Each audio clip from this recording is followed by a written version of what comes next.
This is the Criterion Creeps podcast, and tonight we begin our adventure into 5 films of John Cassavetes, a box set that we've both had for a number of years. I opened mine up for the very first time just the other night to start watching these. But I've actually seen about half. I've seen half of these movies before. Okay. But nonetheless, first up, part 1 of 3, I guess we're going to be doing over the next little bit. I don't know. It's October. Uh-huh. We got Shadows from 1958. Okay. The tagline for this film, RJ: a film not to be missed. Is that it? That's it. Okay. Yeah, I mean, I guess it's to the point. Okay. A synopsis from Letterboxd. Sure. John Cassavetes' directorial debut revolves around a romance in New York City between Lilia, a light-skinned black woman, and Tony, a white man. The relationship is put in jeopardy when Tony meets Lilia's darker-skinned jazz singer brother, Hugh, and discovers that her racial heritage is not what he thought it was. Shot on location in Manhattan with a mostly non-professional cast and crew, Shadows is a penetrating work that is widely considered the forerunner of the American independent film movement. Wow. Is it? Of a certain caliber movie, maybe.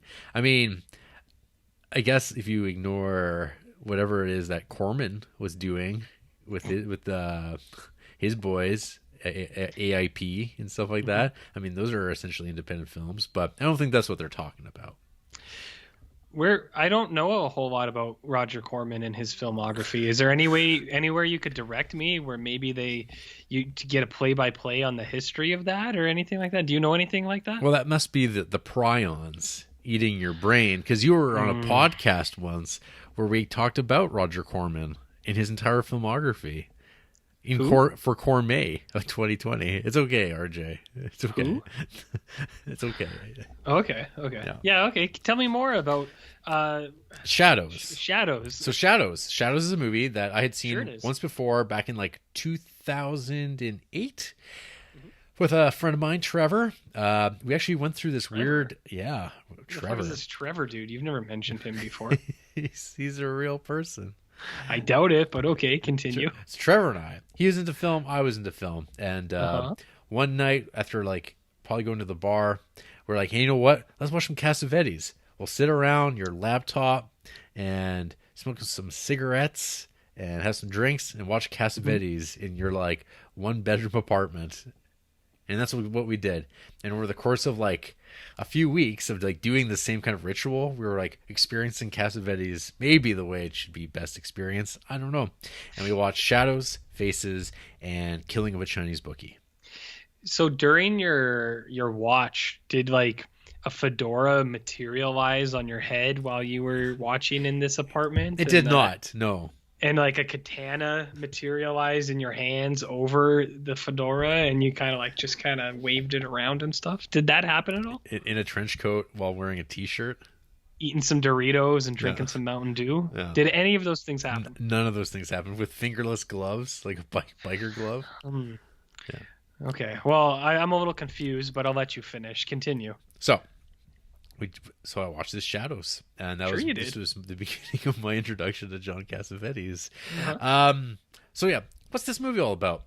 It's kind of a movie about nothing. Like Seinfeld? Like Seinfeld in New York, of all places. What's the musical stylings of this movie? The musical stylings? Yeah. Is it jazz? What is jazz kind of like? It's like jazz, RJ. Kind of like a hit TV show from the 90s?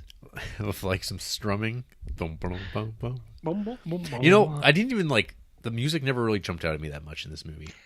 I think it's Charlie Mingus, actually, but it's just, yeah, I got some deep pulls into the jazz community. It's not just Seinfeld. Seinfeld-esque.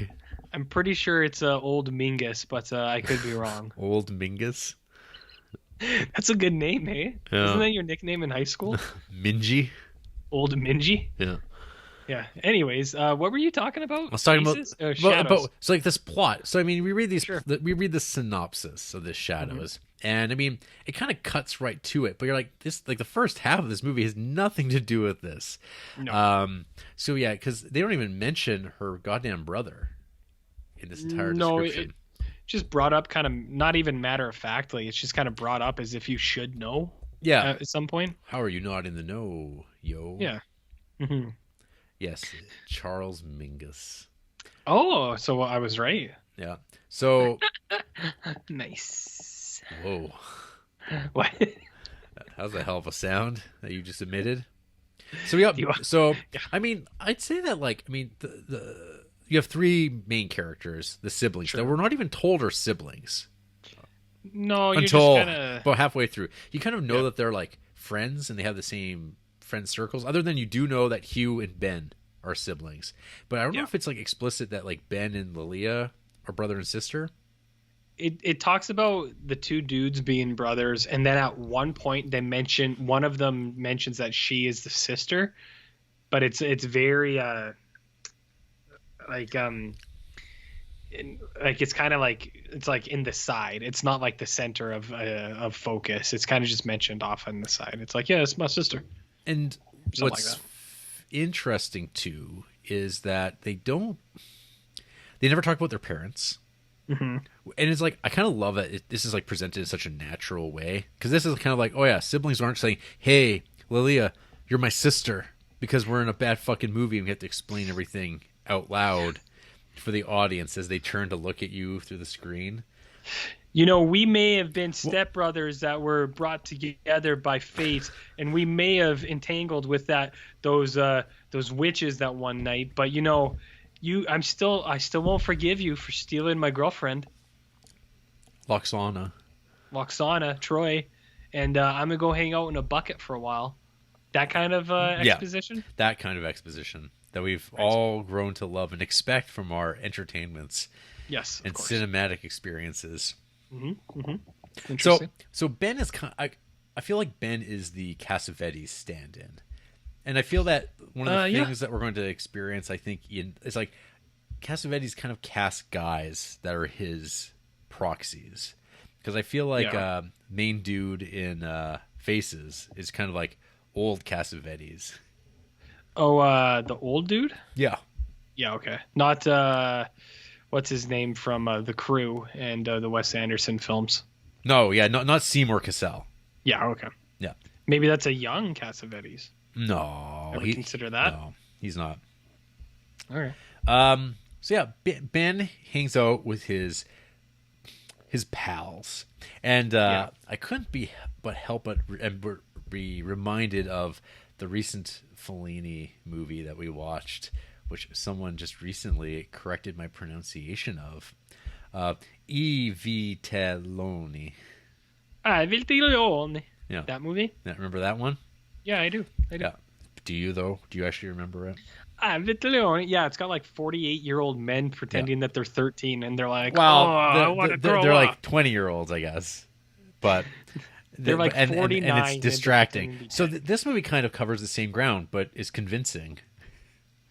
Yeah, because I don't think it's like it doesn't really play off that they're too young. They're just kind of like they're youngish and out on their own. It's the vibe I got from it.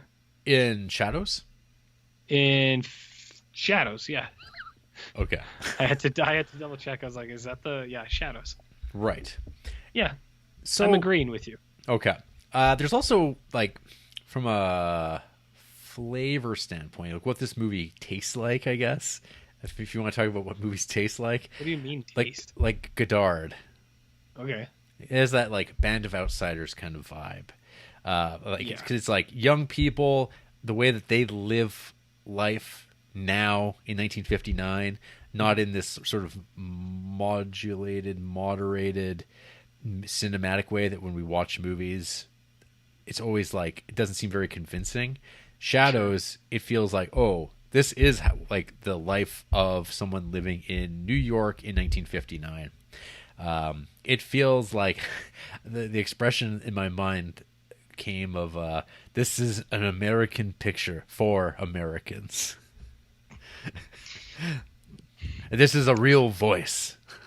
Are there any other movies that you would describe as such, like an American made for Americans? During the Beat Generation.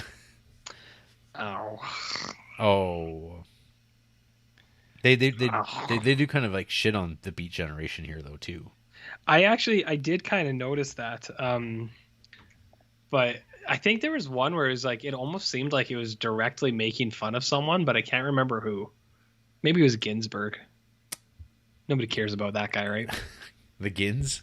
The Gins? Everyone's all Jack London. It's like, ooh. That's the right era, right? Those are the right people. Jack London? Oh, no, wait. What's his face? Kerouac? Kerouac. Yeah, Jack London was like 100 years before, right? When he ran into Data in the Wild West. Yeah. I'm piecing it all together. Yeah, you're bringing your A game. Yeah, he was dead by 1916. Well, I mean, if only the rest of us could be so lucky. So, Ben and his buddies, they're like out on the night, prowling around, looking for ladies. They'll take any group of women sitting at a table. Their game. Duncan approach. The Duncan approach, and it's just like this depiction of like I don't know, dudes hanging out. It is the coming of age story that we're always told we're getting in some of these movies, like I Vitioni, and we don't get. So this is a far more convincing version of that. And in fact, this movie is probably, I'm not exactly sure if Cassavetes, how influenced or if he was looking toward what the French New Wave was doing right at the exact same time. But it seems like Cassavetes was right there beside them, ready to kind of think about movies in a very different way. But unlike in France, in America, he doesn't make another movie for 10 years. Who, Cassavetes? Yeah. When was his what about Too Late Blues? Well, he's like he's like acting and stuff. Oh, okay. Yeah. What about Minnie and Muskowitz? That's 70s. That's 71. Okay. All right. I guess there is a movie that. So he's got like two things here that like they skip right over. There's Too Late Blues, and then A Child Is Waiting. But no one talks about those. Do you think they're bad? Actually, I don't even know too much about this Too Late Blues. Too Late Blues is a 1961 black and white American film directed by John Cassavetes. There's some actors. Story of a jazz musician, Ghost. Oh, this was his Hollywood movie. And his relationship with both his fellow band members and his love interest. Yeah, so I can see why they left this out. It's major Hollywood studio Paramount. The conflicts in the film parallel Cassavetes' own difficulties adapting to the studio system embodied by the... See? They didn't want to play ball. They didn't want to let him do what he wanted to do, making these like kind of intense personal dramas. And then, A Child Is Waiting. Burt Lancaster. Burt Lancaster portrays the director of a state institution for mentally handicapped and emotionally disturbed children, and Judy Garland is a new teacher who challenges his methods? Question mark? Juilliard graduate? Juilliard? That sounds pretty good, actually. This is a Stanley Kramer production. I see some kind of mention of the judgment at Nuremberg later on in the description, so I don't know what that's about, but I don't know. That sounds like an Cassavetes disowned the film. Oh. Okay. Yeah. So he shows up with shadows, makes a couple things. He's a busy boy, and then it's not until I guess Faces shows up, and he has to do what he wants to do. I guess there's a whole history with these movies that like the ones that he debuts, he like they're like a mess, and then he reworks them, and the movies seem to be like in flux as far as like not being finished, which is like such a strange way of making movies now. It seems like nowadays everything seems to be like that's just what you get, and then unless they make big productions of it being this is a director's cut and we're going to give both of those to you on a version, whereas Cassavetes like I'm going to burn the old one. Like I'm going to throw it out. No one should watch this one anymore. Which method do you prefer? man, I don't know. The collector completionist in me wants, I guess, every version of it available. You gotta get that work print, get it all out there. But I don't know. It's just detritus. If like it's the person making it doesn't want it out there, they can take it away. But by that measure, that would be George Lucas's mode of operandus there, where he wants to like take the good movie away. That was like love for 20 years, and he's like, oh no, that's not how I would have made it at all, which is ridiculous. Like that's an extreme form of that. That doesn't make any sense. I mean, I'm perfectly content with this version of Shadows. But yeah. So yeah, I mean. Yeah, so Ben is like, again, he's main character 1, and then I'd say Lilia is the main character number 2. Hugh is definitely he's kind of the supporting character. You don't get as much emphasis on him, even though he's got probably the most like classic kind of storyline of like, he's hit a plateau as far as like he really likes a particular style of singing that is no longer in vogue. He can sing, but now he's like relegated to just like taking work that his manager Rupert can get him, going town to town, taking the bus, just doing an introduction for girls to come and do bad singing and dancing to. That's his lot in life right now at this point. It's kind of like that Roger Corman film. Yeah, one of them. Was it Rock and Roll All Night? Yeah. It's kind of like that. Kind of like that. Sure. So Ben, he's just like, he's a very tense man. There's a lot going on. They don't really linger on it too much. There's a little bit of self-destruction, walking around, bumming money from his brother, bumming money from other people to pay off other people. And yeah, he's just, he plays trumpet. Does he? I think there's talk of him being a trumpet player. But is that a work? Do we actually see that really in action? I think one guy holds it up to another guy at one point. No. If that makes sense. Like one guy holds it in front of another guy's face. Mm-hmm. I believe that happens at some point in this film. But yeah, so he is like he's a jazz trumpeter, but he just does nothing but picks up girls and hangs out with his buddies, Dennis and Tom. Yeah. And so you get like his kind of story that's happening. You have Hugh again, like has like kind of like more the Hollywood story, I guess, of a guy who's struggling to get by, also supporting his family. Mm-hmm. And then the Lilia girl, the sister, she's hanging out with her brother's friends, dealing with their bullshit. And eventually, like, there's like this like older guy that she's hanging out with. Doesn't seem really all that interested in.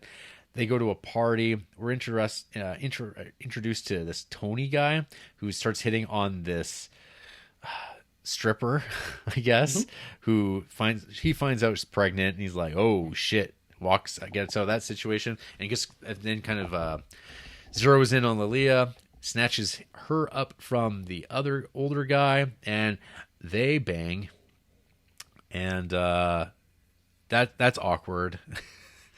And it was awkward just hearing you describe it. Exactly. So I'd prefer not to have that ever again. Oh, it won't be the last time on this podcast. Like tonight or in general? We'll find out. Yeah. So Tony and her, they're hitting it off marvelously. And then one day he's over at her house, and Hugh comes home, and Tony realizes, oh, she's black.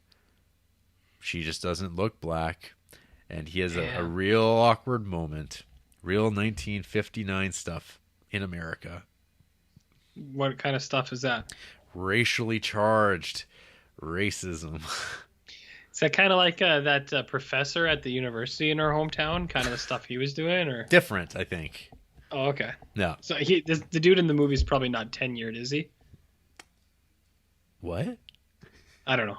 Never mind. Pardon? No, go on. What is this about now? Wasn't that guy tenured, and that's why they couldn't fire him, and they put him in the basement at the university here? No. What? I don't know. I don't know what you're talking about. So anyway, okay. Tell me more about this movie Shadows that we're talking about. Uh-huh. So anyway, she takes this breakup real hard, and Uh-huh. Hugh explains her away. And it's like, dude, don't come back. Don't do this. So now she's sad, and she meets another guy, and Mhm. she's deciding to take out all of her hatred toward men and this Tony guy on him, treating him Mhm. like crap. And it's kind of like jokes. It's for laughs, just to see how much he can take. But the guy's just getting more and more, like, obviously frustrated. But he's also a little old timey in his way. Like, women shouldn't ask to dance. Women shouldn't be asking for this. And why are you acting like this? Why are you acting so masculine? Does he say masculine explicitly? I think so. I might have missed it. Yeah. I wasn't being like facetious. I was actually asking. Yes, he does actually call her that, and you're like, Okay. oh, which, I mean, 1959, is that A hot burn. the line of inquiry to go down? So anyway, eventually he asks, like, I don't know what your problem is, because that Tony fella shows up just before they're about to go on their date, and he's like, I saw the way you're looking, and then, of course, this, like, really makes her upset, and so she rests into his arms, and that kind of, like, ends her story arc in the movie. Ben's story arc kind of winds up with him and Dennis and Tom hitting on some more ladies that already are taken by some other New York, I don't know, galoots, bozos, and then they have a, like, garage brawl. The three Of a dudes, sort. yeah, three dudes get beat up, worked over, all in good fun, and Ben gets rocked. And we'll see what happens. We don't know. And Hugh just kind of starts conceding that this is his lot in life, being the guy who introduces other people. And it's just another tale of the city kind of thing. So that's basically the movie. Like, not a lot happens. It's more about the telling of it. We're going to hear the word cinema verte thrown around, I'm sure, when we watch A Constant Forge, which is like the big making of documentary thing of, like, Cassavetes' career and his process that we watch in part 3 of our Cassavetes deep dive. Okay. But this, like, handheld, very rough looking kind of approach to making movies that's supposed to kind of give a vermicitude, a immediacy to the proceedings of what we're watching, depicting real people for real audiences who are like, you don't want to see these, like, smooth productions anymore. You want to see real things, which, like, inevitably did happen, because, I mean, you have, like, the whole, like, Easy Rider, Raging Bull era of the 70s golden age, where it became more and more realistic. Not so much to this degree in mainstream cinema, but you start seeing, like, people really being depicted the way they are, living in, like, real homes and whatnot.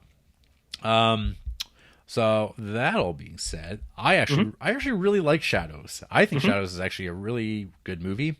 It had been a while since I'd seen it, and actually, for whatever reason, I remember, like, these people's faces really clearly, as well as in faces.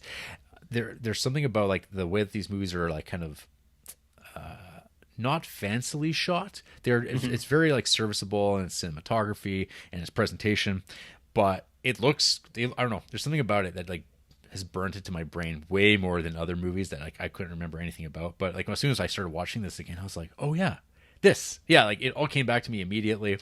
And I'm like, oh, that's why whenever I think of Cassavetes, I remember certain moments. For instance, listener Jackson had asked if I had noticed the Cassavetes cameo, and he does show up in this when Lilia's kind of, like, out on her own and is told, hey, like, you should call a cab, and, like, you shouldn't walk home. You can't walk the streets anymore. And she's like, I'll be fine. And then she's out walking, and she stops by the one theater with, like, a Bardot movie on screen, and this creeper dude comes up to her and just starts, like, pawing at her, like, saying, hey, like, let's go see this movie, and you can do something for me, essentially. And then she's like, no, get away from me. Well, John Cassavetes steps in there and it's like, what are you doing, pal? And just start giving the shoves. And you're like, the hero, the director himself, comes in. What do you think he meant by do something? What do you mean? When he's like, you could do something for me. What do you think he meant? Well, he didn't say that. It's all silently expressed. What do you think he implied, though? Well, there's an implication. It's an implication, RJ. It's like being on a boat. It's a boat. What is the implication about being on a boat? I'm unfamiliar with that one. You have to look up your It's Always Sunny in Philadelphia YouTube videos and get caught up. I see. I see. That's fair. I think I'm not going to argue with you on that one. So that's good. All well and good. Yeah. So yeah, I'm a Shadows fan. In film and in real life, you like shadows in real life too, don't you? They have their place. Sometimes it's nice to step into the shadows on a hot day. Okay. What about like on a dark night? No, watch out for those. That's where vampires and werewolves lurk. Okay. And thieves. Interesting. Tell me about what you think of John Cassavete in general. Or should we save that to the end?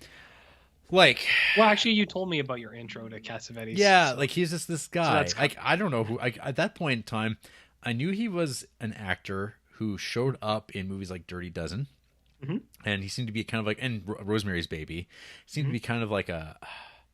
I don't know how much of his characters are in himself. There's the La Tigre song about John Cassavetes that call him a misogynist. And so that was about the only thing I can remember now that I remember going into watching Cassavetes, and that fact that he was a name enough to be blessed with a super big box set from Criterion back at that point in time where there wasn't a lot of directors who were getting that, and he's American. I know he's like a piece of apple pie, baby. And it's like, why am I not being taught Cassavetes in other places? Seems like he's like, at that time, and even now, I don't know how in favor he is. It seems like there are movies of his, like Woman Under Influence, seems like people are really high on. Love Streams, but that's all Criterion's doing. Yeah. They've kind of positioned him or repositioned him, I feel, even though he completely belongs to the kind of new Hollywood scene. But again, he shows up in Fury. Incubus? Fury and Incubus. Fury? Yeah. He's always in these genre movies. He didn't give a shit. Well, those are all infamous. But maybe he did. But then he makes his own movies, and they're completely different than some of the stuff he was doing. So I think that also adds to him as a character. But I don't know. I don't know what I don't know much about Cassavetes at this point. Okay. Other than what I'm watching in his movies, and it seems like he has a pretty strong authorial voice in his in these two movies at least. Yeah, I agree. I was just curious to see what you'd say. And I think his appearance in those other movies, it was always to fund his own movies. Yeah. And that's those stories, and then that infamous story about him mortgaging his house, I think for either A Woman Under the Influence or Love Streams. I can't remember which one. Doesn't really matter. Right. But he put all of that he had into his stuff. So I remember a couple months ago, I think I was referring to him as Paul Cassavetes once or twice, which is a mistake, I suppose. Do you remember when he showed up in The Killers? When we talked about it? I do remember when he showed up in The Killers, yeah. I've actually seen a lot of Cassavetes movies. And doesn't he have a daughter who is a filmmaker as well? I believe. You can look into that if you want. Anyways, there is a Zoe Cassavetes. Yeah. Is Zoe Cassavetes real? I thought it was his daughter. She directed a film called Broken English. Huh. And think it's any good? Day Out of Days. Okay. And he's got some other kids. Alexandra, actress and director. See? She directed Kiss of the Damned from 2012. New York, I Love You. She's a writer on that. And then Z Channel, A Magnificent Obsession. All sounds pretty good to me. Mm-hmm. But going back to Paul, I'm going to call him Paul for a while. I think he's as American as apple pie, like you said, because he even looks like an American kind of movie star. He's not the most pretty actor, but he's definitely got handsome ruggish appeal. So he's got a cigarette. He looks like he could take on a guy or two. He could fight some people, but he could still take you to dinner. You know what I mean? I suppose. I don't know if I'd be agreeing. And his son is Nick Cassavetes, directed She's So Lovely, starring Sean Penn and John Travolta and Robin Wright Penn, as well as Damn. John Q and The Notebook. Damn. Well, see, that's a whole different brand. That he really kind of veered And off. let us not forget Alpha Dog. I remember Alpha Dog. I saw John Q in theater when I was like 11 years old. Mm-hmm. Yeah, I thought it was really sad when I was 11. I said, why can't they give that kid a heart?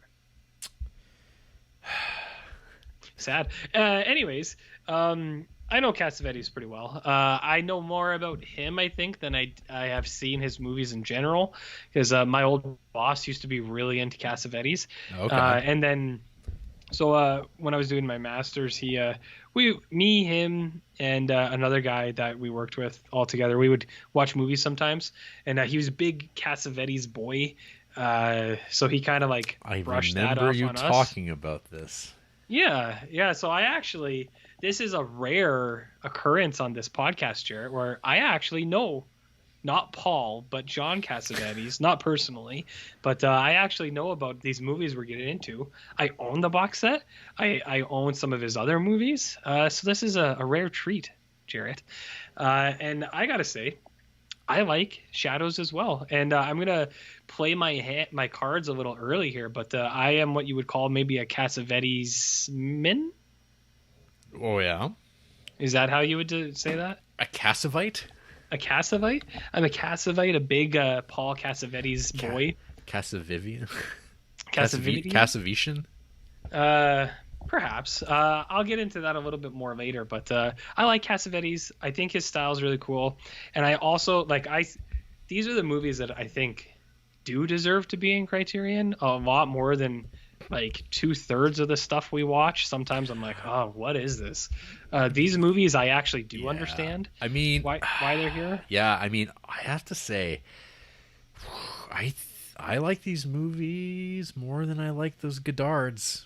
Like for the style. I mean, there's like when Godard gets into color, outside of the Lassie Levivoy, however that's said, that movie's amazing. Sure. But other than that, like Band of Outsiders, I think this is way better. I do. It's not as cute as the Godard, I guess. Sure. But I don't know. To me, I'm like I get far more out of it, and it's stripped downness.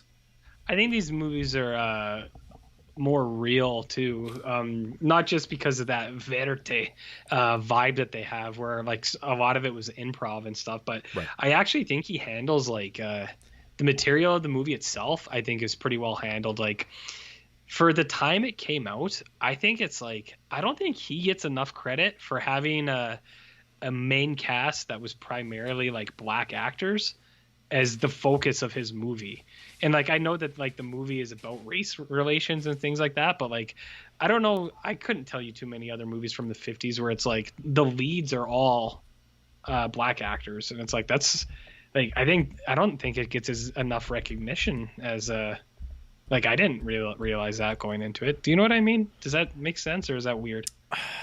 Yeah, I mean, I know what you're saying, and I do think I think there'll be movies that have that. I'm sure there's others. I just mean like because like that's an issue even today, where it's like whitewashing of like movies and things like that. Scarlett Johansson's playing everything from Here to Tuesday, but in the 50s, Cassavetes was like, he's like, well, these people. Yeah, unless you're Sidney Poitier, but usually he's gonna be tossed into these movies where it's like, oh, he's the one in these movies, right? Like he's in Blackboard Jungle or something like that. But it's like, yeah, he's like the one black guy, and it's like, is he going to be accused of raping a white woman? Mm-hmm. Like that's kind of like the shit thing about this like period. It's like, oh, there's roles for black guys in it. It's like, oh, he'll be a good one, and you're like, what the fuck?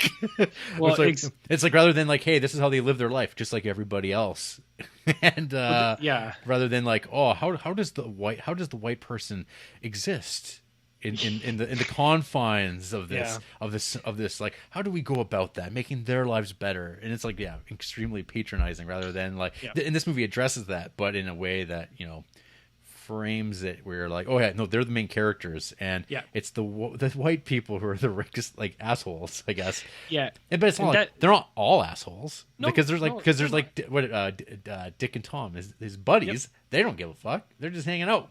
Exactly. But there is the element of like he passes, right, and that is like a thing that I don't know how many movies in 1959 were addressing that necessarily either. But I mean, you could do that in an American independent movie, but Hollywood, I mean, people still like lose their shit over In the Heat of the Night, which is like 67, and I mean, civil rights movement is coming on up really quickly, and I mean, it was, I mean, obviously there was things going on this entire time. I'm not sure what the theatrical circuit would have been like for a movie like Shadows. Like, if it was going to be playing in the South, I don't think that it'd be a big draw down there.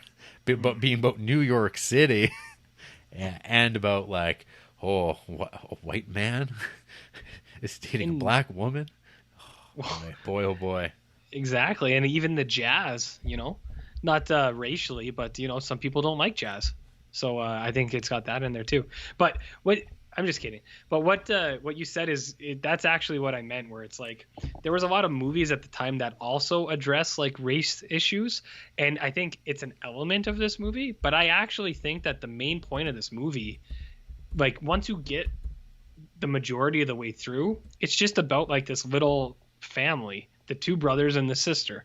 And I was like, I really like that, because it's just showing them as a family, and the racial stuff it's a present and part of their life, because it is, but I thought the movie was more about them, and that was my main point, where I was like, I think that's kind of neat that he was doing that in the 50s, and I just don't think you hear about that as much as you should. I don't know. Well, I guess part of it too is like, it's like that kind of complicated thing now, though, because it's like, well, he was a white man telling this story, and so there's like that element too. And I mean, we've talked about, like, on the flip side of this, a few years after, you have Roger Corman making The Intruder, which is depicting things it's a very, very different movie, but I mean, in some ways it addresses things better than some of the movies in the Criterion Collection, or it would fit totally in line with like Sam Fuller types of movies, and is Roger Corman's best movie. Not for everybody as far as like how strong the material gets and its like exploitation roots, but it's pretty it's pretty confrontational. Whereas I think with Shadows, its confrontation is very like soft, like more sophisticated, I guess, than The Intruder, which is like very blunt and like hot off the presses, where this is just like, hey, this is existence. Yep. Yeah, this one's very much more in line with like, hey man, this is kind of how life is for some people, and it's like sometimes it's very subtly thrown at you, and then The Intruder's like, sometimes you get hit by the car. Shadows is like, it's like a bumper to bumper, like, oops, gotcha, but it's still like, it's there. And then Intruder, you get run over totally. Anyways, I just thought I'd point that out, because I was like, I think that's kind of neat, and that's all I want to say about that. But Shadows in general, I like the jazz stuff. I think for the most part, for a movie that's like almost entirely improv, the actors do a pretty good job at keeping things together. And like, I know that he was like directing them around and putting them into certain spots, but I like the story. I think it's timeless, I guess, and I do like. I think it's executed pretty well. So I like Shadows. I think it's pretty cool. I like John Cassavetes. I think he was doing neat stuff. I only had 2 notes. One was Rodney Dangerfield ? And I can't really remember why I put that, but I think someone must have said they don't get no respect or something, I'm guessing. And then my other note was Chiwetel Ejiofor, because I think that the lead guy, Ben, one of the brothers, he looks like Chiwetel Ejiofor. And I was like, he could, if they ever remade this movie, I know who I would cast. You know what I'm talking about? So I guess, one thing, I was just kind of like doing a little bit of internet brows in here. And so one thing we were talking about, though, that I guess we could talk about, and there is like, because this movie isn't without stereotype, because there is a stereotype, and that's kind of the Ben character, and even like his sister, but it's like where they're the Tragic Mulatto, which is has a Wikipedia page, and this movie is specifically named. So the Tragic Mulatto is a stereotypical fictional character that appeared in American literature during the 19th and 20th centuries, starting in 1842. The Tragic Mulatto is an archetypical mixed-race person, a mulatto, who is assumed to be sad or even suicidal because they fail to completely fit into the white world or the black world. As such, the Tragic Mulatto is depicted as the victim of the society, and society divided by race, where there is no place for one who is neither completely black nor white. This trope was also used by abolitionists in order to create a mixed-race but white-appearing slave that would serve as a tool to express sentimentality to white readers in an effort to paint slaves as, quote, more human, unquote. I didn't know that this movie is credited for that term. Well, it's not credited for it, but it falls under that stereotype. Okay. Because like I think that because of the two siblings that, like, you know, as I even said earlier, it's like they pass as white, and that's why that's why Ben's hanging out with his friends, and perhaps that's why Ben seems so despondent, because it's like, well, that's sort of part of the trope, and so I mean, I feel like it doesn't come off that way, but because I mean, I think there is a universality in like self-destruction. Like this is something that comes up in a lot of things. But is that his poison? Is that he doesn't fit? If that's the case, it doesn't lean one way or another into that. It's not preaching that. It's not like there's someone on a soapbox saying that is what the ailment of the age is. Like, it's just kind of like, this is what it is. Yeah, and like I mostly just took it as he just seemed like a real sad dude, but I don't know. If I had known that before I watched it, it probably would have stood out to me a little bit more. I would have went, oh, I see why people think that, but I just thought he was a real sad guy, you know? I mean, this is, I guess, drunks become drunks for some reason, and this movie doesn't linger on it that much. Yeah. Not as much as I linger on stuff, if you know what I mean. Mm-hmm. Your own path of destruction. Yeah, which you get to see week by week. And it's, I mean, I hope you got a lot of stuff stored in there to remember me by. The candles that burn brightest burn fastest, Jarrett. Well, let's throw it to the other one-word title. Okay. Faces, 1968, by old John. No tagline, but we got a synopsis. Middle-aged, eh? Middle-aged suburban husband Richard abruptly tells his wife, Maria, that he wants a divorce. As Richard takes up with a younger woman, Maria enjoys a night on the town with her friends and meets a younger man. As the couple and those around them confront a seemingly futile search for what they've lost, love, excitement, passion, this classic American independent film explores themes of aging and alienation. Middle age, huh? Middle-aged. That Richard is a craggy old middle-aged. That dude's definitely like 63, no? I thought of looking this up and I hadn't, so I'm going to do that right now. RJ, had you seen? So I can't remember specifically what you said. Have you seen any of the Cassavetes movies before? Yes, just not these two. Oh, really? Yeah. So I've seen like Killing of a Chinese Bookie and I think Love Streams. That's not in this box set, but I've seen some Cassavete stuff. These two were first time watches for me. So middle-aged John Marley was 61. Oh yeah, I can see why you'd think that'd be middle-aged, because you know the average lifespan is 122. Right. So like that makes total sense to me. Yeah, he's halfway there. Lynn Carlin, she was born. She's still alive. And she was 30. Maybe they mean his wife is middle of his age. That would be accurate. Because like, what is like? his buddy from college. Is it Freddie? Yeah. Okay, Yeah, it's so, Fred. So Fred Draper, Mm-hmm. he was born in 23. So he's like 15 years younger than John. And they talk about how they were like, oh, I remember those crazy things we did back in college. Yeah. The whole time I was like, these guys, like that looks like his professor. So Andy watched this with me, and as soon as they said it's like, yeah, we were in college together, and Andrea was like, what, as like a professor and a student? She said the exact same thing. She's like, that dude's like 20 years older than the other guy. Well, 15, so, not too far off. That's a close guess though. But that's like, yeah, that's I mean, maybe that was more of a 68 thing, with the 60-year-old with the 30-year-old. No, let's just say yes and roll ahead and just move along. All right. Yeah. So this movie opens up with kind of this like cold open of John at work, and it's like it doesn't give you any idea what's really going on.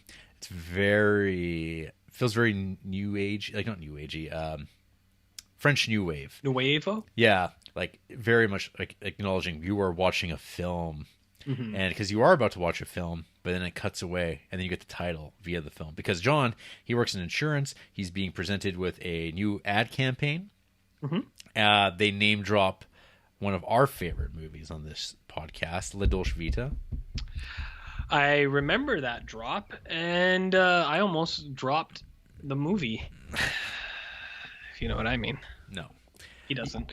I don't. But so anyway, it's like, oh, we made a new ad. It's like La Dolce Vita, and you're kind of like, oh, because at some point I was like, oh, what is it exactly that we're doing? Because you think almost that they're now cutting to his life as the ad of what he's going to watch. It's getting very meta, but it doesn't actually.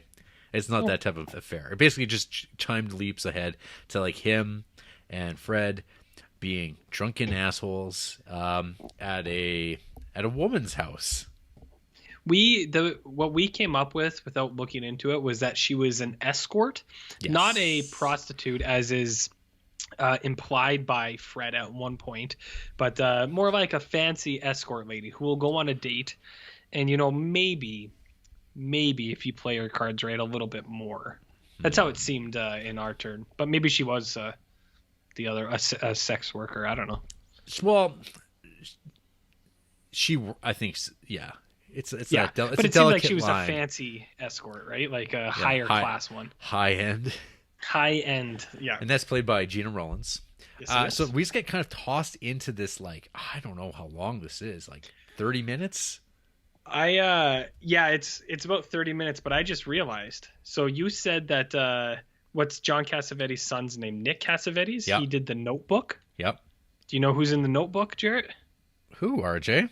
Gina Rollins as the old woman. There you go.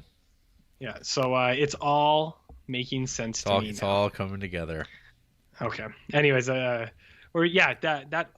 hard open is about 30 minutes long of drunk dudes harassing poor Gina Rollins. Singing about silver.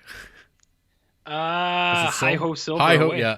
They're doing that on and on. It's like, oh fuck, this is too real. This is too much verite in my cinema. I usually go verite. I don't know. Have you, like, I don't know? Did you spend much time around drunk adults, like, as a kid? Like, did you other than my day to day? Yeah. I mean, I've seen some drunk adults. And it's pretty awkward, right? It's kind of like, they operate in a different level. Yeah, it can be pretty. I mean, I'm sure it's bad. It's always bad when you're a kid around drunk adults because they're acting like children, but they're bigger and louder and weirder, and it's upsetting the natural order of responsibility. Yeah. So you get exposed to that, and you get to live it, and you can't do anything about it because unless you turn off the movie, you're stuck. You're just stuck in it, and yeah, because you have these emotional swings of like two good friends getting together, going to be showing a good time with this special lady friend of Richard's. And then it takes like a nasty turn when one person's not going to get what they want, and then the the venom starts coming out, talking about how you're just a lousy whore, and you're just like, whoa, whoa, whoa, and it's like now you got to be talked down. It's like, I was just trying to be funny. He's like, it's a joke, don't you get it? Yeah, it's a joke. It's a joke. Nobody's ever called you a whore before, Jarrett. It's like, okay, I know it's just a joke. Let's get you out the fucking door, and we'll continue having a good time. And then what happened, Jarrett? Good times were had. Sure they were. Yeah. So, yeah, Richard in Jeannie. That's the Gina Rowlands character. Richard feels a connection there, you know? Sure he does. He has a good time. And then eventually he returns, we discover, to his home life with Maria, who is like, oh, they have an interesting relationship where it's half amazing and it's nothing but laughs, they're joking around, they're having a great time, and then half like overly aggressive passive aggressiveness where it's just like it gets dropped and it's like yeah that would be great, and then it's like, you stupid fucking idiot, and then it kind of like veers off, and then they yell at each other for a while, but then they make up and then they yell at each other. It's a 50-50, right, Jer? It's volatile. Yeah. It's volatile. Well, yeah, because it's also like, smiles and sunshine. Hey, I've got dinner ready for you. You were late. You smell like a distillery.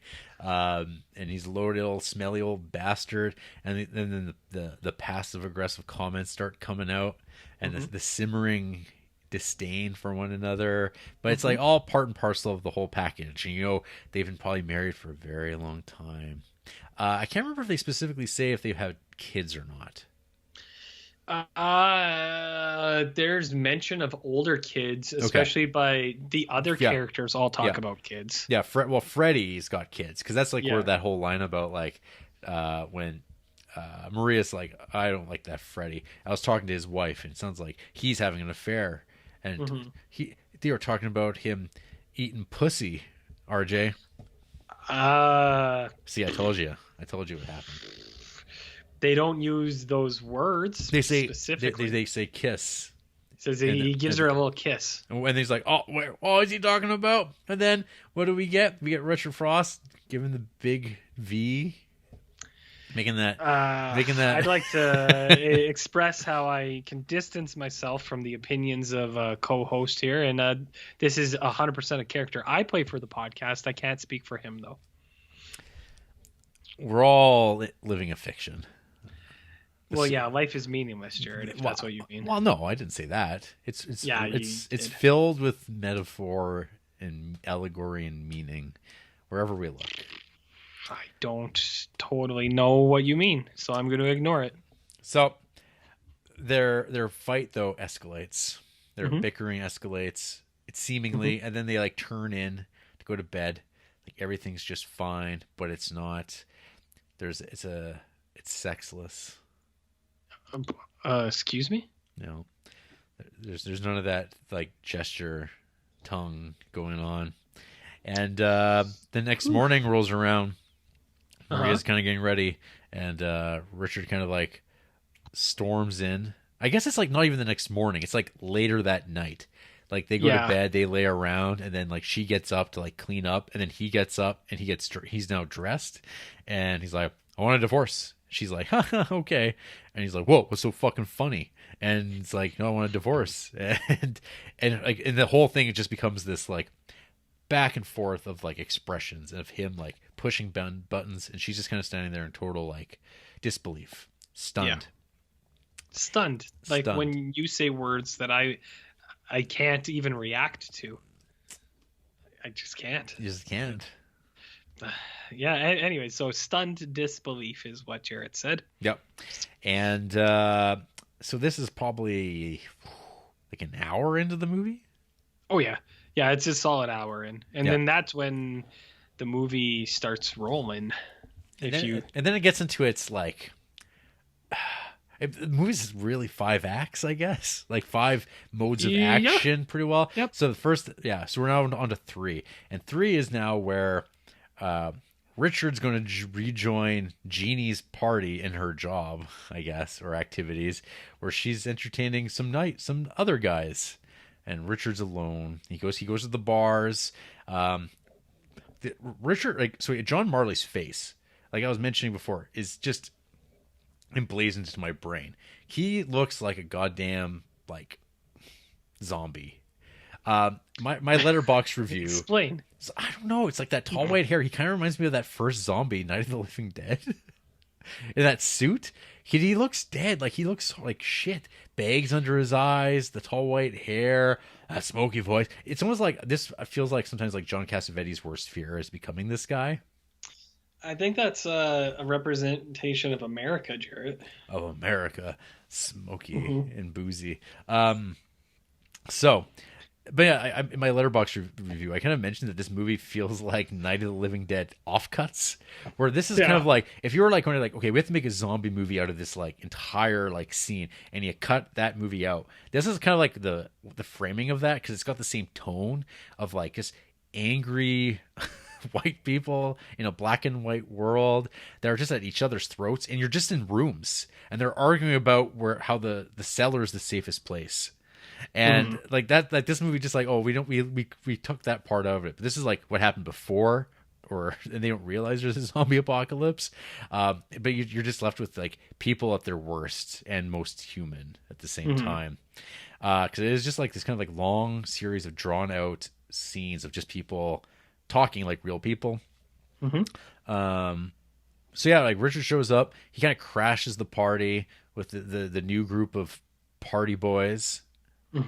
And once again, things take weird turns, and there's weird arguments, and there's like back and forth. The power kind of like, hey, what do you do for a living? You must make good money at that. You do insurance. Do you know so and so? I know that guy. He's a great guy. Yeah, I've worked with him. I know him. I can't believe it. What a hell of a world. But then they start fighting.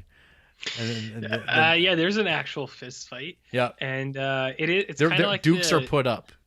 Yeah, it's kind of like the business card scene in American Psycho, is what they do for a while, where it's like, check out my business card, and it's just back and forth. And it's like they're taking it out of their pants and putting it on the table and flopping it down, and just back and forth like you do. Penis. And Jared, his lackey comes in and he goes, "You son of a gun!" He's like, "You could have taken him," and he's like, "I could have taken him. You know I could." He's like, "I know you dropped that son of a bitch." Like that. I know you would. Everyone in the room knows you would. Don't worry about it, boss. And his buddy's like not even like trying to break it up. He's kind of like, oh, here we go. And his boss, like, man, he puts him in a headlock. That's like the biggest like noob move of them all. It's like it's like you watch too much pro wrestling thinking a side headlock's a good move. I mean, because your opponent, their back. It's like they'll just take your back and they can choke you out. How much? If John Marley knew what taking the back was. Do you think there was a lot of pro wrestling taking the back in 1968, or? Yes, Madison Square Garden, baby. What happened there? I don't know. Probably watching like Bruno Sammartino matches or something. Okay, I didn't know. That's I'm curious. It might be a little bit too quickly, but no, people love wrestling. Okay, and it's like is this New York? This is Los Angeles, right? They kind of like make one comment because like it could be anywhere, and like it's very like stripped out. But I think I think it is Los Angeles, and they would maybe they went down to like they drove up to like the Bay Area, went to the Cow Palace, watched Pat Patterson wrestle. The Cow Palace. Cow Palace. I don't know if you know, but there's a Cow Palace in Creepsville. Well, I mean, did Pat Patterson wrestle there? I can't really say. I don't really want to comment on that at the moment. But okay. So anyways, yeah, those dudes fight for a while. They scuffle and they have a tussle, and then they leave on good terms. And then Richard and Jeannie are like talking about, hey, I left my wife. I like what we're doing here. I like what this is. And she's kind of like, She goes, okay. And then he's like, don't be silly. Be normal for once. And she's like, She says it like that too. Yeah. And then you kind of get it cuts away to what is Maria doing? She goes and has a night out on the town with the gals. Yes, sir. And they come across one Chet. Chet, played by Seymour Cassel, Max's dad from Rushmore. Seymour Sex Cassel, I believe, is his middle name. Well, you know that movie Knock Knock with Keanu Reeves? Is that about Seymour Cassel's life? Well, it's a remake of a movie starring Seymour Cassel. Well, he had sex appeal. And that could, apparently. So the very first time I watched this movie, oh man, did I hate Chet.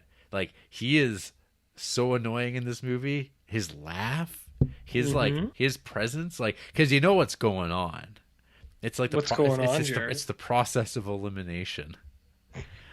Because he sees Maria. He sees a woman that is aching, fragile, vulnerable, and he's just like, I'm gonna wait it all out. I'm gonna ride it through all these other ladies. I've got no interest in this. And he grinds them down, works through it. He even actively pushes a few of them away. Yeah. In interesting, innovative ways. He criticizes one. He says, you're a real idiot and you should feel ashamed of yourself. You're a goof. And that lady was like, well, fuck you then. So she leaves. There's an older lady who he can do no wrong with, Jarrett. Yep. She's just like, you know what? I need this. And she even goes to our main girl and she's like, listen, I know it's not good, but I need some hot Seymour Cassel action. I need it now.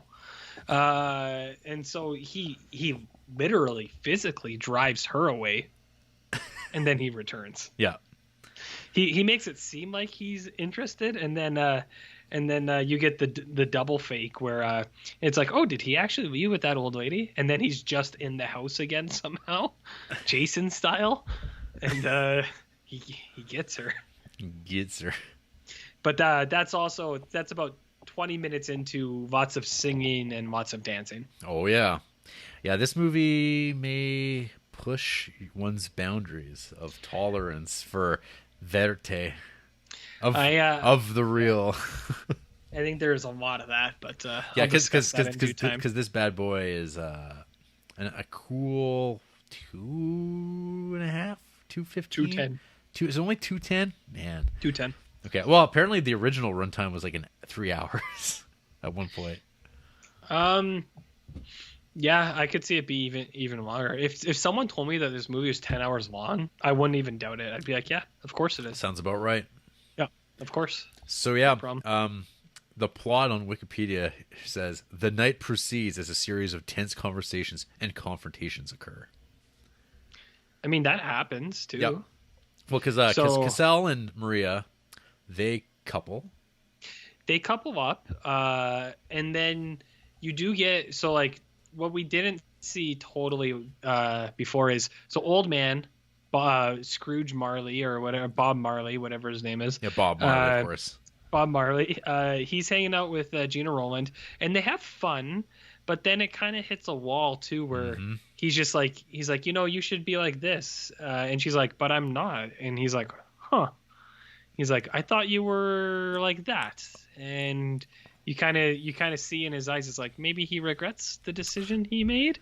Maybe he just needed a night out, is what he needed, and not a full-on divorce adultery. So he gets his fill, and then he's like, you know what? I'm out of here. See you later, toots. And then he goes whistling on back home. Yep. Top of the world. Top of the world. He got what he wanted. Well, that's happening. Yeah. His wife is ODing or alcohol poisoning and some pills, a little bit of all that. And Seymour Cassell's like, oh shit, and tries to call an ambulance. As JR would say, and doesn't know the number, and he's also like, fuck. So he solves it.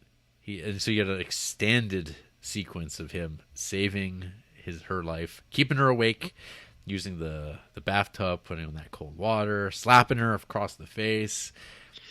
Yeah, he wails on her pretty good. Yeah. He makes some coffee. He's kind of flopping her around, waking her up. And yeah, it's really long. It's like 15 minutes almost of him just basically resuscitating this lady to life. Yep. And then when she starts to cough and puke and stuff, Seymour Cassell comes back and he goes, "You said, you sneaky little guy." He's like, you thought you could take some pills?" He said, "I love you." He's like, "I fucking hate you, but I love you." He's like, "You sneak." He's like, "Nah, you won't get me with that one again." Mm-hmm.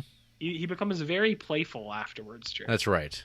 But they do share a pretty tender moment, I think. They're both having a cigarette.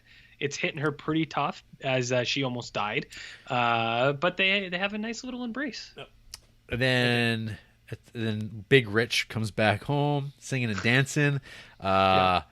Chet hears this man coming into the house and escapes out the window up over the roof without a shirt. And he's like, "Oh, well, look at you, wife. One night I'm gone. You're schlepping around." Yeah, and he starts just kind of berating her in this like one-sided way because she's just like, she's just survived having an overdose, an attempted suicide, and it's just like over this shit. And that's kind of how we go out. Yeah, well, you get like a little mix of shared shame and disappointment towards the other person. He comes home, he's happier than shit. He sees what's going on. And then he does have a little bit of a tirade. He's like, "Well, the kitchen's a fucking disaster." He's like, "Well, you couldn't do it upstairs? Had to come down to the kitchen?" He's like, "Yeah, animals." And then they share a cigarette, like you said, and they just have a nice little stairway kind of acceptance. And then it goes on for a little while, and it lets you decide what happens, Jarrett. Do they go on? Do they continue, or is that it? I don't know. You'll have to figure that out for yourself. Well, I have two questions for you, RJ. Maybe even more. But first of all, would you agree with the United States National Film Registry by the Library of Congress that refer to the film as, quote, "an example of cinematic excess," unquote? What do they mean by the word excess? The extended confrontations reveal, quote, "emotions and relations of power between men and women that rarely emerge in more conventionally structured films," unquote. Because I think they're talking about how it's over 2 hours long and it's just like 5-6 scenes of people yelling and getting drunk. Do you want me to answer the question? Because that'll be my kind of take on them. In close up, hence faces. Yeah. Do you want me to answer that, or is that hypothetical? That's a real question. Okay, I'm going to play my cards then again. So I think the only one I would describe as excess is the first 10 minutes of the 30-minute intro, because I think that first 10 minutes you're kind of like, you're following it, you're like, what's going on? And then it gets into it, and then I think it's good. And then the singing with Seymour Cassell is a bit much at some points. But I think even with that hard, cold open where it's like so long, I think it actually plays really well for the other 4 acts, like you kind of describe them. I actually think that they're like really well done in how long they are and how drawn out it is, because it does, I mean, they took the words out of my mouth. It does actually, like, it allows these things to breathe, the scenery, the characters, they're alive, and it's this back and forth. They're going through so much stuff, Jer. It's pretty wild. So yeah, I agree with that thing. I think I don't know about agree, but I think the excess plays in its favor for sure. Would you agree with critic Pauline Kael, who said negative of this film, criticizing the, quote, badly performed, unquote, acting and the, quote, crudely conceived, unquote, scenes? Absolutely not. So here's the thing. I think superficially it could be seen as bad acting. However, as the scenes progress, I think all the actors are actually doing a pretty amazing job at acting real life. It's not the actorly like Ty Sheridan, like Hell or High Water type stuff, like he's like, you Comanche, and like the way people talk, and you're like, that's not how people talk. The writerly talk. This is real people, man. People are awkward. People sometimes fumble their words. I know that's hard to believe coming from two eloquent gentlemen like us, but people suck at talking. Like, you ever tried talking to a person? It's not great. So I actually think that the way that they act, and especially because as the scenes go on, it gets better and better. And it's like, well, that's kind of like people once they get a little bit more comfortable with each other. I think it's pretty expertly done, if you ask me. And you did. So that's my opinion. I cracked it open to you. That's my opinion, man. Yeah, so I'd say that, like, I think Faces is definitely not my favorite of the two that we've watched so far. I do think it goes too long. I feel like I feel like the scenes accomplish what they're setting out to do, but at the same time, it's not an enjoyable time. It's like, I'd rather watch like scenes from a marriage, I guess, that I think express this same kind of like tension better or more interesting in my mind, I guess. If I'm going to compare like this type of genre, this like kitchen sink degeneration of a relationship and depicting it artistically, this is not my favorite of this. But I mean, there's like things that are like emblazoned in my head about this movie. But I think it's just, and particularly Seymour Cassel, because this was like, at this point when I first watched this movie, I'd seen only old Seymour Cassel, and when I was watching this, I went, holy shit, look how young and blonde and without glasses this guy is. He was so cute. He was in movies, and I guess that's why Wes Anderson probably put him in stuff. I don't know too much about this John Marley guy though. This very old man playing a middle-ager, but he's in stuff. He's in Godfather. I mean, I thought he was pretty cool. Yeah, no, yeah, Marley, for sure. He definitely is some real screen presence. Yeah, kind of like you and me, right? Yes, we have audio presence. Audio presence or screen presence? Hey, do you remember his turn in Death Dream? Everyone's favorite horror movie, but ours? Which one is Death Dream again? The one with the Vietnam allegory. Oh, fuck. If allegory seems to be almost underselling it.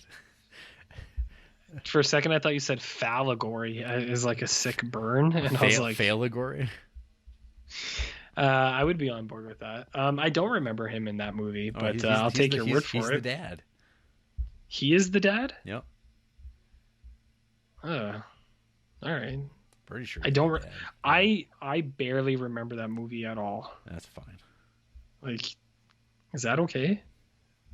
Is it okay that I don't remember that? Yeah, this guy is like, I mean, a cool dude. He's decent. He's decent. Yeah. So anything else? Yeah, that's about it. I mean, really. I mean, I think this is if you're an experienced Cassavetes, you got to watch it. But yeah, I definitely think that. I mean, I think Shadows is a much better time. Well, I'll jump in here and just say that we are at complete odds with each other again, and this is probably the end of the podcast.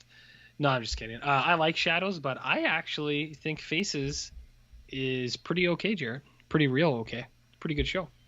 I like Faces a little bit more than Shadows for a few reasons. So I kind of already talked about how I do think some of the hard open is a bit much. Some of the singing is a bit much.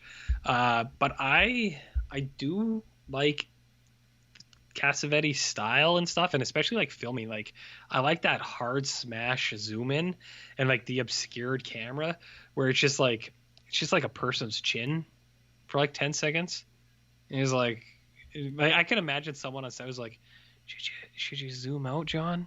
And should you maybe show their whole face? And he just said, nah, it's the chin. The chin is what you're looking for. It's 7-minute abs, not 6, 7. I imagine it kind of played out like that. So I really like the obscured like framing where it's either super smashed in or it's like people overlapping with each other. Love it. It's awesome. And I do actually kind of agree with that one take where it's like the long scenes kind of facilitate things like what it's actually about to come through, where you can see the progression with the actors within the scene. They start to get better. It kind of goes back and forth, and I think it is a really good representation of real life. I do. So I like Faces, man. I think it's I like the story itself. I also like the hard smash of here's his story and then here's hers.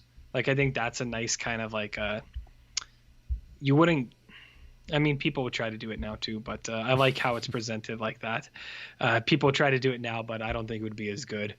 And I think the ending, like, it doesn't, I don't think it like gets you where you're like, oh man, whoa, that's crazy. Like, I think it's actually pretty fitting. It's like, yeah, that's kind of, I was like, that's a very natural place for this to go, and I like it. So, and some of the scenes, you know, they're just sitting on the stairs having a smoke. And it's like hashtag relationships. Am I right, Jarrett? Mm-hmm. One thing that's curious is I was just kind of looking at like the private Criterion Creeps ranked list I keep going. Whoa. And when I had put these together, I actually had Faces above Shadows the day of. Like when you watch them and it's just days later, you... Yeah. Okay. Yeah. Interesting. My mind now shifts to like, I think I like Shadows more. But at the time, that's fine. And at the time, I liked Faces. Like, I would put them like pretty well neck and neck as far as like my enjoyment. Because like, I guess like maybe I'm being too harsh on Faces when I'm talking about it. Because I know that movie's like, it's like really good. Like, it's got some stuff in it that's like so well done. But I think you're being fine. You can be the champion of Shadows, and I'll be the champion of Faces. I think you're being too strong there. Done and done. What do you mean too strong? No. They're both. I think they're both champions. Well, of the podcast episode, that is. I see. I think they're both real good shows, but I do think I enjoy Faces a little bit more, and that's okay. So you like people arguing? I do like people arguing because it makes me feel less bad about my life.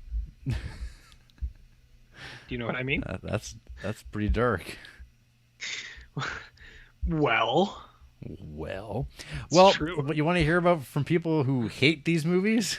I can only imagine. Oh, so, my goodness. Okay, here we go. Who hates Shadows? We'll give you a 2 here, folks. Okay.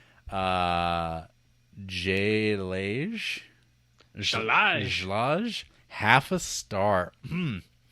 Virtually unwatchable improvisation from indie cinema pioneer Cassavetes that is so taxing it's a wonder anyone can get through its 82 minutes. Starting with the story such as it is, to the acting, to the junky dialogue re-recording, it's an amateur effort and it shows painfully. Half a star for capturing the time capsule some of New York City of the late 1950s. I mean, I think that's a little harsh. Like, I know it's an amateur film, but I don't think it's painful. It's not like some other movies we've watched so far. The only thing painful I'm seeing is this person's favorite film being The 400 Blows. Remember that one, Jer? Remember how people don't like that we make fun of that movie? Well, you do. Yeah, they just gave The Nightcomers a half a star, which is a Criterion Channel horror film that I believe we might both be checking out this month. Michael Winner, baby. They also gave a half a star to Marriage Story, which I've never seen. Seems like, but I find interesting. I feel like that movie might not exist if it weren't for Cassavetes. That's exactly, like, having not even seen that movie, that was kind of what I was about to say. I feel like Marriage Story would try to emulate these movies, but who knows? Next, we've got half a star from Luke. Sure, we do. If you say this film feels jazzy, go fuck yourself. If you think this film is worthy of note for anything past its primitive, primordial goop role that led to American indie filmmaking, you're whack. This is a shitty movie with shitty writing, acting, editing, etc. This is not jazzy. It does not capture jazz. You want a jazz film? Go watch Symbiocytotoxoplasm. Take One, a film actually made by a black filmmaker that captures real improv in humans, and then we'll talk. Fuck. I mean, Luke is hot. I mean, that's pretty hot from a dude who gave Hamilton a half a star. I've never seen Hamilton. I have no idea what that's about. But yeah, this dude's coming in very strongly, and it's like we talked about in earlier. It's like, yeah, like what you mentioned. It's like, yeah, Cassavete is a white filmmaker, but like, I don't think he was like overplaying his role at all. I don't know. Anyways, this person gave Playtime a half a star. Oh my goodness. They gave Cannibal Holocaust a half a star. Oh. In the Mood for Love, a half a star.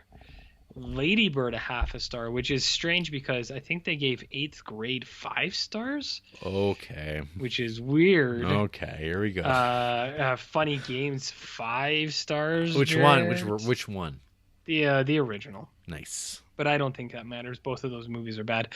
Lots of Criterion things, 5 stars, but I don't know, dude. Anyone who gives Night of the Hunter 5 stars, it's like, do I want to be friends with that person? I don't think so. You know? Not really. On to Faces. Sure. Half a star from Larry Crawshaw. This might be one of the worst movies I've ever seen.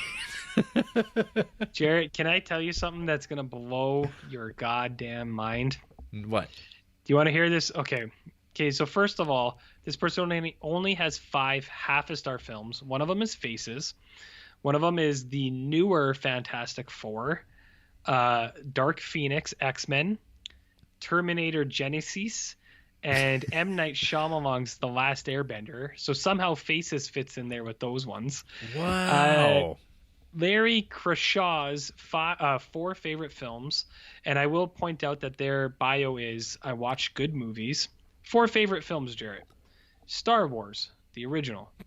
Raiders of the Lost Ark. Die Hard, and Back to the Future. Ah, damn. You know, if that's like on your Letterboxd, and I saw that, you know what movie I would never recommend you watch? Faces? Yeah, pretty much. They also gave Fight Club 5 stars, since I know you were wondering. Well, I knew that. I mean, I'm surprised that it's not part of the Mount Rushmore. I bet it goes in once in a while. Yeah, that a Kubrick. There's got to be one in here. They just gave Hamilton 5 stars, so that's contrary to what the other person said. They gave The Room 5 stars, ironically. Frig, I don't know, man. They gave that Watchmen TV On No show Planet is The Room a 5-star experience, though. That's like it's not even that entertainingly bad. Come on, people. Fucking losers. All right, finally, Tobias Warnock. Okay, half a star. Faces is a load of shit, but it references eating ass, so it's pretty much a progressive masterpiece.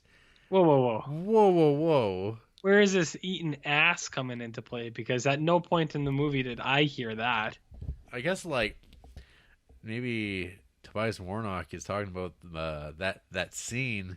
He totally misread that. Clearly. 100% he misread that situation. Or maybe we're wrong. I don't know if they're eating ass in 1968 with a plume. No. I'm sure some were, but I don't know if Cassavetes would have even known about that. I mean, Cassavetes himself might have been involved in that, but I really doubt that that's what this thing is about. No, not John. Don't talk about him that way. Yeah. Well, did you know that Tobias Warnock gave 3 Billboards 5 stars? I was not aware. Were you aware that he would give it 5 billboards. 5 billboards? He also gave The Room 5 rooms. God damn it. Also, Die Hard is 5 stars, Back to the Future, Princess Bride. And like I don't dislike any of those movies or anything like that. It's just these are the trends that you notice, Jarrett. No. These are the trends that you notice. What's in half stars?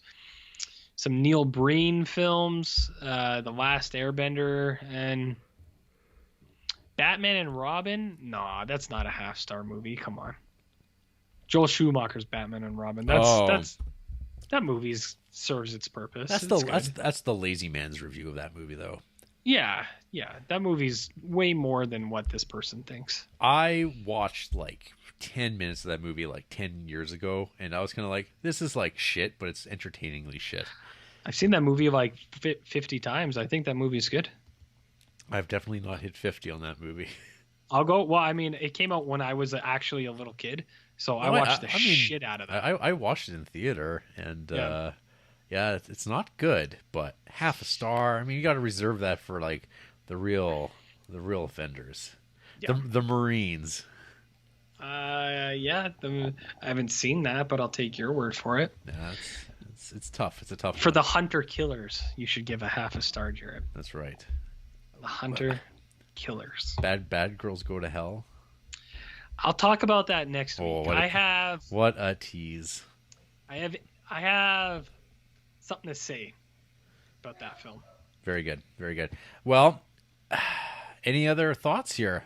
You know, one thing that going into this, I was kind of not looking forward to doing the Cassavetes box set here in the midst of Creeptober.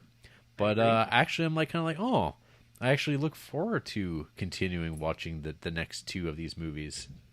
I think the next two are slam dunks, to be honest. So I'm on board, and yeah, I also was kind of dreading it, but Faces at 210 just flew by for me. So Did not for me. and that's fine. I was very aware of its the passage of time at moments. And that's There's some totally there's some very good stuff in this movie, but like I'm not going to be like, oh, I want to pop on Faces and check that out again. That's not happening. It'll be a long time before I see this movie again. And it's a tough recommend to people. Faces. Yeah. Oh fuck! I wouldn't recommend this to anybody. Well, see, that's part of the like my thinking on this is like, huh, who's this for? Like, you got to be a real Cass head, I think. Well, they found one at least. No, they got found, me. They got you. But So what do you... okay, What? all right. No, we're good here. We're good. All right. Fuck. After the break, RJ in his sadness takes too many pills, but Jarrett's not around to save him. I wish.